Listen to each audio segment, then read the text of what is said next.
Welcome to the Empowered to Connect podcast, where we come together to discuss a healing-centered approach to engagement and well-being for ourselves, our families, and our communities. I'm JD Wilson, and I am your host. And today on the show, we talk about transracial adoption through the eyes of two therapists who are supporting transracial adoptive families in a transracial adoption support group. And so the reason we wanted to have them on today is Teressa Davis and Anteelah Love, who have both been guests before. Both are part of the staff family here at ETC. And so we wanted to have them come and share what they've been learning, what they've been seeing and observing through this transracial adoptive support group they've had. Part of that reason is there's some really, really good stuff they've been able to talk through and share. And the more we talked about it, we said, hey, we ought to get them to come and share that with everybody. So today you're going to get kind of an inside look of what they're talking about, but also if you are somebody who is thinking about adopting transracially and you are just beginning to have those conversations, or you know someone who is, this might be a great episode to share with them just some pointers and some very clear starting points in the conversation in transracial adoption, which is obviously a very complex, layered issue. So without any further ado, let's jump right into it. Here is Teressa Davis and Anteelah Love talking about transracial adoption. Well, today on the show, we've got Anteelah Love and Teressa Davis, and we are talking with both of them. They're both therapists, both working at Memphis Family Connection Center. But one of the things we want to talk to them specifically about is a new group that they've been working with, which is a transracial adoptive support. Is that the right term for it? A support group, like, or kind of a group therapy? They're both nodding. Okay, great. Processing group. Great. Okay. So, obviously, historically, like ETC has a large population of adoptive parents. And of that population, obviously, that statistically would mean significant numbers of transracial adoptive parents. And I'll just share I won't ask anybody else to share. I'll share my own kind of experience up front of why I was interested for having you guys on. I think when we went through the adoption process and, I can look back now, 13 years into parenting, at the early stages of preparation, like how we thought we should be prepared or things that our agency told us to read about or think about. I mean, it was like they were trying to make sure we had nothing we needed to get started. And so I think what I know now and what we've been fortunate enough to be in a community and learn has made me really passionate about making sure other families and folks on the way are also equipped. So that's enough talking from me. What I would love, and why don't we, Teressa, start with you. Would you mind just kind of sharing kind of the heart behind this group and what your hope was when this was offered to the community? Sure. So as a therapist at MFCC, like JD said, we do have a lot of families that have adopted transracially.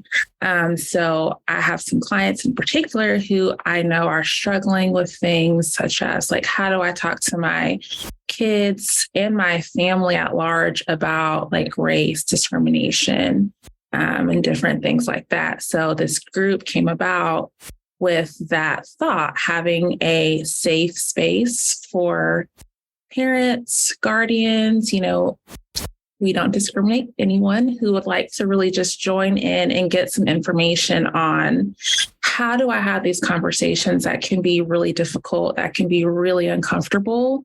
What do I say? I don't want to say the wrong thing.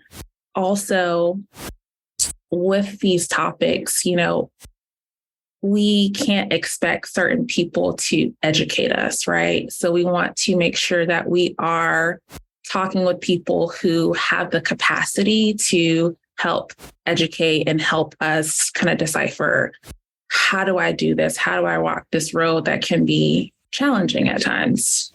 Yeah.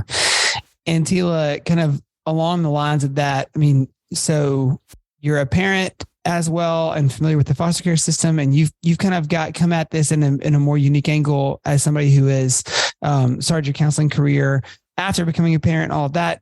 Have there been things you've found from this group that have either surprised you or have been like particularly interesting for you to be a part of? I think so, yes. And I'm coming at it from kind of like being in community with families as like the hair person. So that's kind of my first introduction into transracial parenting. And so that's kind of like all I was just like, okay, they need help doing hair. Let me go ahead and do that, So I didn't really get like all of the in-depth of like really what some of the struggles are. And so I have, seen that in the group with, our participants, or I guess we can call them participants, who like share certain things. I'm like, oh yeah, you do need to kind of think about that. So yeah. Okay. So, and elaborate in case somebody is like the hair person, what is she talking about? Will you kind of share like what that means specifically? Yes. So really it's like, we don't know what to do with our child's hair. Can you help us? So more just like braiding and different styles like that. So, okay. Why don't we use that as a jumping off point? I think that can be, and obviously if you have adopted transracially, it does not mean that it is a child of African descent that is coming into your home. It could be, from anywhere around the world, like any other culture coming into your home means there's a transracial adoption, happening. So this is not for everyone, but particularly with kids from African descent, hair is a huge issue. So would you mind, as the hair person in Memphis here, Anteelah, would you mind just kind of giving us an overview of how should parents be thinking about this and why is it so important? Man, JD, you put me on the spot. I am not a beautician, by the way. I'm just... But she could be. Who knows? I think... First and foremost, just understanding how big of an impact that hair has on the Black community. It is like a lot of pressure sometimes, even for somebody who like does my hair and my kids' hair, it's still like, oh man, we got to keep up with all the hairstyles. And, you want to have the fro, but then you want to have it straight, and then you want to have it in braids, and then you want, so I love the versatility that we can have. And also there's just a lot of pressure that comes with it. And so having a child that is Black and see, because they're going to see it at school. Why does my hair not do this? Or why did my parents know how to braid hair? Or why don't I? So, and there's certain, I don't know, just like fitting in with hair is a big deal. Yeah. And for me, it was heartbreaking to see around, like bio child's hair is all done and perfect and everything. And then, foster adoptive child, it's like little pigtails kind of going all certain ways, or like not combed out or things like that. And I'm like, oh, no. Like that is not okay. And then on the child side, they're like, well, I want my hair to look like, my white sisters or my adopted moms. Like, why is my hair not straight? So then there's an identity issue that's happening as well. So for anybody who is maybe thinking about adopting and they're freaking out right now, like, oh my God, well, I don't know how to braid hair. What am I supposed to do? Teressa, would you give them some words of wisdom? If I kind of just help people know kind of here's maybe some first places to think about that. And it doesn't have to be hair specifically, but intro into kind of thinking about transracial adoption. Well, just to speak on the hair piece a little bit, I think it's important for future adoptive parents or foster parents to also understand like there's a historical context as far as Black people and their hair. So for example, like discrimination based on the way your hair looks. So a lot of times professional hair, I say that with air quotes, is seen as straight hair versus the way a lot of African-American, Black Americans' hair actually grows out of their scalp. So that's one thing to keep in mind. As far as like braiding and styling, there are a lot of resources on YouTube. So I would suggest that, and also probably finding a beautician or someone who is well-versed in the different varieties that hair can come in, specifically Black hair. So there's not one way to do Black hair. There's not one product that works for everyone's hair. It's really a journey to find what products actually work. So, yes. Okay, so that might be a good transition into the kind of the rest of this discussion, because I think one thing that is often thought about when it comes to adopting, there is a mindset of, well, look, we don't care what race a child is who's coming into our home, what their cultural, ethnic background is. We just want to love this child and provide a safe, healthy place to grow up and live, which is obviously a great place to start intentionally, right? I think one thing that, again, speaking from somebody who was kind of in these waters early on, like, it is so easy to forget and overlook all of the things that are kind of baked into our own genetics that we sort of just know inherently and we've always known about, right? So when it comes to, knowledge of hair, knowledge of culture, knowledge of, cultural significance, like I could have taught myself how to line up and fade my son's hair. However, like I know the cultural significance, especially in the American South, of the barbershop and that and that environment. It just so happens like it has become one of my favorite places on earth to be. And so so that has been a thing for him, for us to be able to go to together, but also that when there's jokes being made at school or when people are talking or whatever, like he's not left out of those things because he's got one. And I think the thing that I would want to encourage, just as the white person on the podcast, if I could just say this, like the thing I want to encourage anybody listening who gets kind of the tingles up their spine or starts to freak out thinking about that, like, well, what does that mean? I'm just supposed to do? Yes. This means you're supposed to be willing to go to the hard places to make room for your child to not have it as difficult when they're entering into those spaces. So if it means going to the barbershop and that makes you uncomfortable, that's okay. I have no advice. Let's do it. Let's go. Let's go. And if you're needing to pep yourself up for that, it is the thought of, and this is what my baby needs, and I'm going to provide their need. Like we wouldn't neglect making food for our kids, and so we also don't need to neglect being able to go to the hard places to learn and be there with them. With that comes a lot of thought about just questions, and there are always questions that. This is just from the beginning of humanity. We've always had about people who don't look like us. And when there's a cultural difference that we don't understand, the natural defense is to defend our own cultural position and villainize, or at least kind of otherize, air quotes, the other position. So let's talk about that for a minute. It is very difficult for somebody who is coming into an environment where they're going to be parenting a child from a different cultural background if they don't have significant exposure or experience or relationships with people from that culture. What would your advice be on that front in terms of how to begin those relationships or begin kind of forming that community? And how important is it for your child to see people in the world who look like them in your home?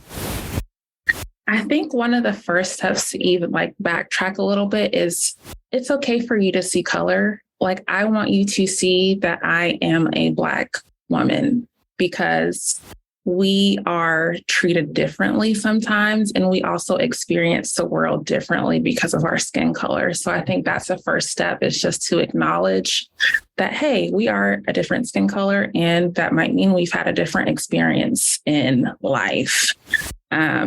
As far as the prep work, so thinking about, where do you live? Are there people in your neighborhood that are going to look like the children you're going to adopt or foster? Thinking about their doctors, and just being around people who look like them is really important. Anteelah, I'm going to throw the part to you. No, I agree completely. And I was going to just share something real quick. Our first foster son was white. Thankfully, I have a bunch of friends, and so he kind of was able to adapt wherever. And back to the hair, we did a visit once, and his grandma was like, "Oh, his hair is greasy." Oh yeah, white people wash their hair almost every day, and I just wasn't. I'm not washing my hair every day, so I'm not washing his hair every day. So then it was like those moments where I'm like, yeah, I should probably give him a little shampoo here and there, But all that to say, like, I have white friends, I have Black friends. So he was able to kind of like see a multitude. And I think that's really important, Teressa, like you were saying, the doctors that you're choosing, the location, if you're going to church, like what church are you going to? What school are they going to? That sort of thing. And if you are in a predominantly white space, like you as the parent have to be responsible for having the hard conversations. Like if you're not going to surround yourself with people that look like your children, then you have to be willing to go there, but obviously we want that to be the case for your child, that they feel comfortable and seen and known and loved. That's awesome. So, that brings up obviously all kinds of questions and geographical concerns, all that. Let's talk about kind of the cultural piece. So when it comes to, food or different cultural traditions and all of that, like, I feel like this is kind of the same question as hair, but how important is it on the like food and maybe like location, like going to different restaurants or being in different places, like in cultures, there are some cultures where food is a significant part of the cultural experience and a bedrock there. And what would your advice be if you're like, wow, we don't have any Ethiopian restaurants around here, or I don't know where I can find a Brazilian restaurant. I'm not sure. I think one thing, like, seek it out. Maybe you don't know, but it might be where you're located.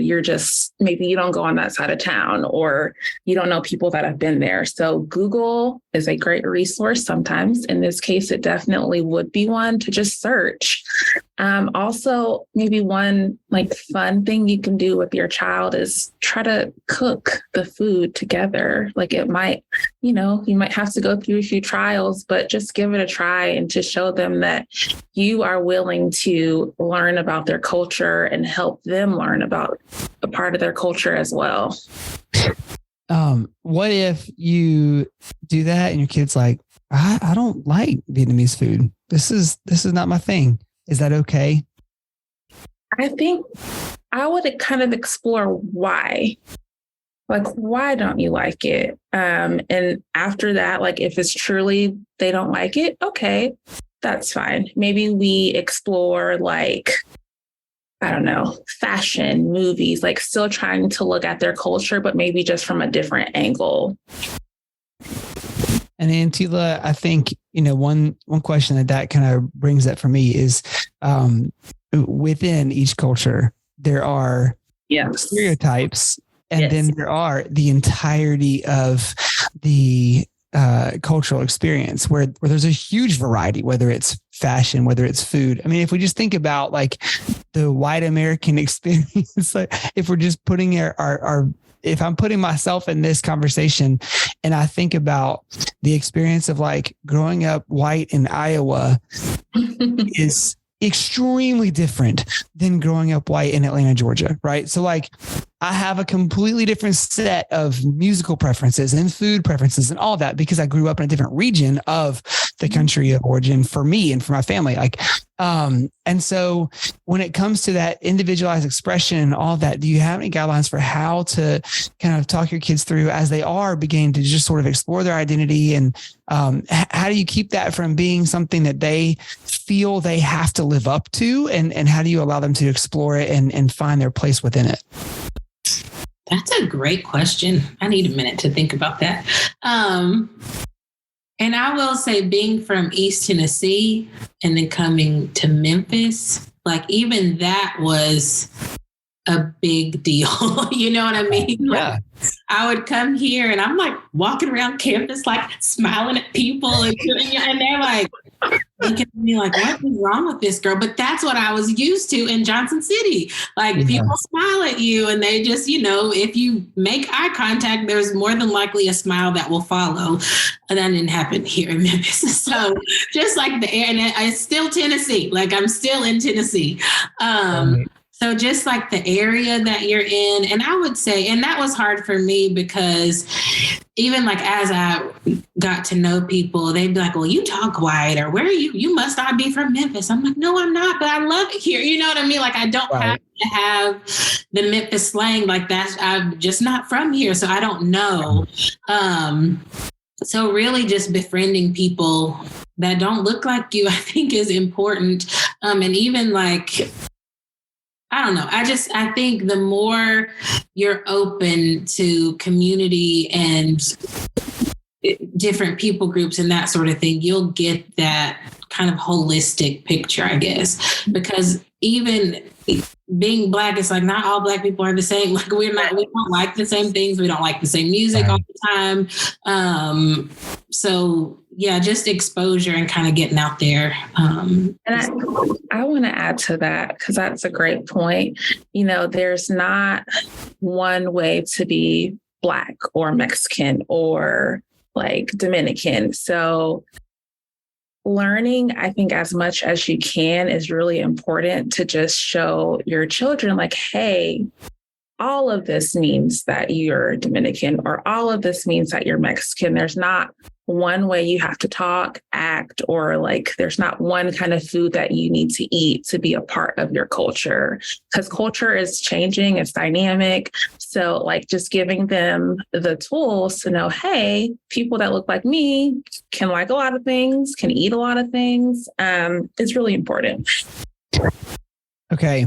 Turn the corner out of sort of that side of the conversation into the discrimination, racism side of the conversation, the lighter side. Just kidding.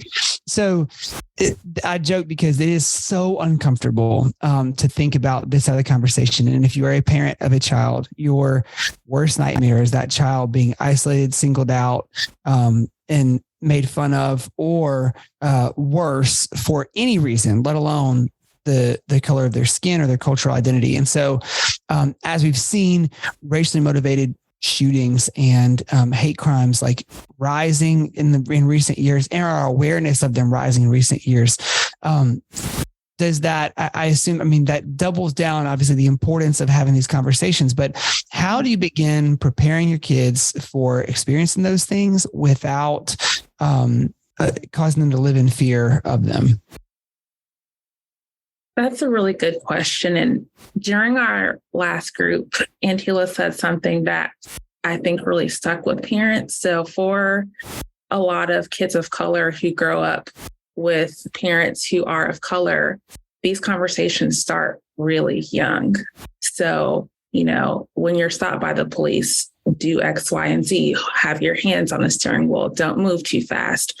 So, you know, in those families, we're starting young because we have to, but also if you are a transracial family, these conversations need to start early as well. So giving them the tools to know, hey, people should not treat you differently because of your skin color. But unfortunately, in the world we live in, it might happen. So here are some things that we can do to like try to keep you safe. And you don't want them to be fearful, but you do want to give them the facts, of course, developmentally appropriate.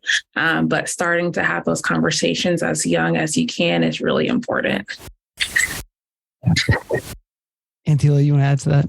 I agree 100%. Yeah, have those conversations early, not when you think the child is going to be ready, especially if they're in school. Like kids talk. And I would much rather me give accurate information than you hearing something off the wall. And of course, peer pressure and what your friends say is going to hold more weight than what your parents say. So if that's like the first thing they're hearing, they're like, "That's my friend is right, and I know it, and you're wrong." That's just how kids are. I'm wondering about how you got, and maybe this goes more to the individual counseling side of y'all's work as opposed to this like supporting parents, but for kids, whether it is viewing or seeing stories of, or seeing police camera of shootings or hate crimes that are happening, or even just having, like you were saying, like friends who are going to be talking about it, because every family, no matter where you live, has that one friend at school who has unfettered access to social media at all times. And they're like the social media drug kingpin at school, like doling out like, oh, well, here's what really happened. And let me show you. So it is unavoidable for most of our kids to not know about current events that are big and happening in the world. When those types of things are happening, that becomes a very sticky space for parents of a different cultural background engaging with their kids around those topics. How should we approach those things with our kids when there's tough stuff like this happening in the world? As far as the video piece, personally, I'm not watching it just because I live this experience every day, and it can be really traumatizing for people of color to see these events play out. So I would suggest not viewing. I mean, I wouldn't view it.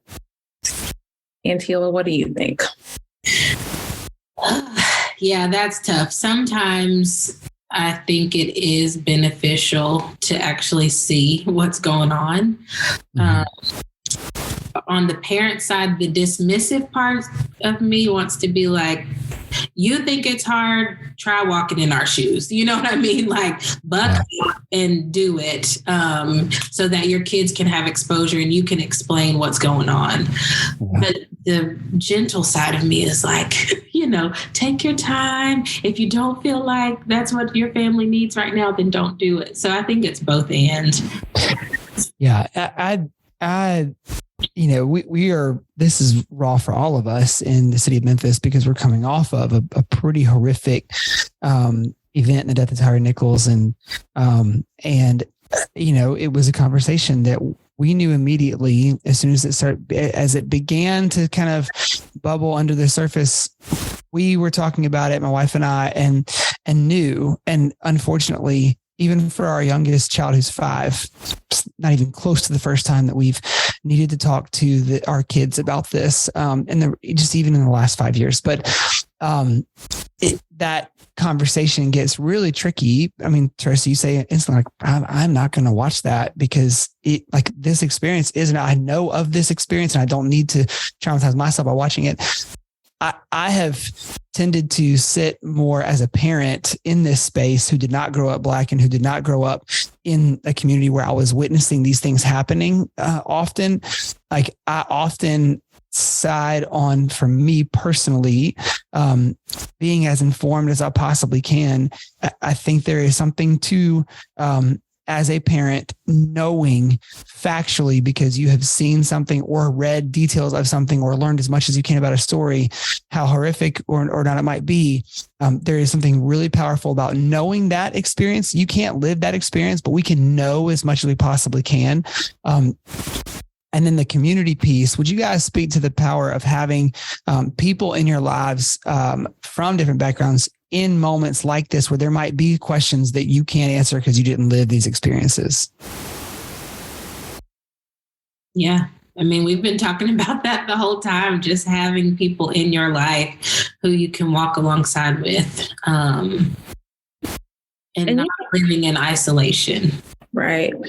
And having someone who, like you were saying, JD, you can learn as much as you can, but you don't have that like firsthand experience because it's just not your experience. Yeah. So having someone who does walk that every day, maybe like come join the conversation or speak with your child and answer some questions maybe you feel like you can't answer, I think is really powerful. And giving a different perspective. So like watching the video. So as a white man, you would watch it because your experience is different than me as a Black woman who would not view it. Yeah. And I was going to say again, we are not all the same. We don't have the same experience. That's right. Like for me, there was a little bit of like blatant racism, but a lot of the racism in East Tennessee is like microaggressions that I didn't even know about until I came here. I wasn't really followed in the store in Johnson City, but here I have been. And so it's like, okay, me coming from East Tennessee, I have a different experience than somebody that has grown up in Memphis. So you cannot find like your token Black person. Like you need a mix of people from different backgrounds. And of course, we can go on and on about this, but all of our stories are not the same, and we cannot be placed in like that same category. And this is probably, I would hope this is obvious to most people. These types of conversations are not introductory conversations for your kids with different people, right? It's not like something really horrible happened and we've brought so-and-so to the house today. Our friend over, right? Talk to you about it. Like, you haven't met him yet, but he's going to talk to you about this. Like, not the best idea. All right. So this conversation, I mean, you've said this already. This conversation could go hours and hours and hours around like 1,000 different directions. And I would probably prefer for us to have a lot more conversation about this in the future. So to round out this conversation today, like what would you guys want, both as Black women in a space where you are heavily exposed to transracial adoption? Like, what do you have any kind of final thoughts or like one more thought for parents who are either thinking about adoption or they are just looking for help right now and they're wanting to get on the right path? Any final thoughts for them as you're listening? Well, come join us on the third Tuesday of the month. Yes. And we are virtual, so please, wherever you are, you can attend. Okay. And we'll put the link to that in the show notes in case people do want to attend virtually. I mean, obviously, I would suggest you doing that. I do want to add, it's okay to be uncomfortable. Don't let that deter you from having conversations or having experiences because you feel some anxiety about it. Because 9 times out of 10, your foster adoptive child is feeling uncomfortable, probably, not a lot, but they're probably feeling uncomfortable quite a few times. So. Yeah. And I have just one more thing. Sorry. Yeah. Don't feel like you have to be in a rush. Like, I would rather somebody do the heavy work, like personally, of like knowing your triggers, kind of what you learned growing up. Yes. I would much rather you take the time to do that and to research, like, what will this mean if I'm a white mom raising Black children? Like, what does that really look like? I'd rather you take that time to like really research and do than just to jump in it and then be kind of lost. So just take your time. Awesome. Guys, thank y'all both so much for joining us. Thanks. Well, again, not enough time at all to cover the topic of transracial adoption. It is a vast topic that spans a lot of different layers of conversation, and it's very complex. But we hope that was a very helpful episode for you guys if you're listening through that lens today. And hopefully, if you are just starting that conversation as a family, that could be a helpful place to start. I actually don't have any announcements this week. And so without any further ado, I will say goodbye to you this week, and we will see you next week